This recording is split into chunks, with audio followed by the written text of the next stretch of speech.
Welcome to clue today news. స్వచ్ఛత మనందరి బాధ్యత అని కౌన్సిలర్ చెక్కల లక్ష్మణ్ అన్నారు. శుక్రవారం ఆమనగల్లు పట్టణ కేంద్రంలోని జిల్లా పరిషత్ ఉన్నత పాఠశాలలో స్వచ్ఛత ప్రతిజ్ఞ కార్యక్రమాన్ని నిర్వహించి అనంతరం విద్యార్థులతో ప్రతిజ్ఞ మనందరి బాధ్యత అంటూ ప్రతిజ్ఞ చేశారు. అనంతరం లక్ష్మణ్ మాట్లాడుతూ స్వచ్ఛత మనందరి బాధ్యత అని విద్యార్థులకు సూచించారు. దేశాన్ని స్వచ్ఛత వైపు నడిపించాలన్న సంకల్పంతో ప్రధాని మోదీ నిర్వహిస్తున్నారని తెలిపారు. ఈ కార్యక్రమంలో హెడ్ మాస్టర్ వసంత, వార్డ్ ఆఫీసర్ సంతోష, గౌతమి, ఉపాధ్యాయులు, విద్యార్థులు, మున్సిపల్ సిబ్బంది పాల్గొన్నారు.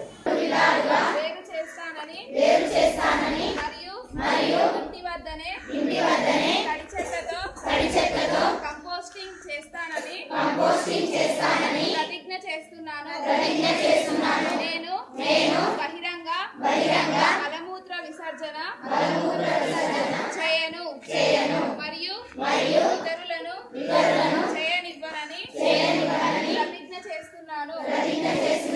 ఇంటిలోని మరిగిదొడ్లు మరియు పబ్లిక్ టాయిలెట్స్ వాడకంపై నేను అవగాహన కల్పిస్తాను.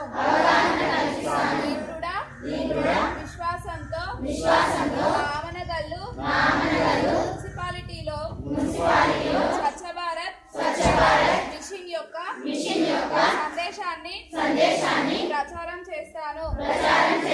పరిశుభ్రత వైపు నేను వేసే ప్రతి అడుగు నా ఆమనగల్లు మున్సిపాలిటీని పరిశుభ్రంగా మార్చడంలో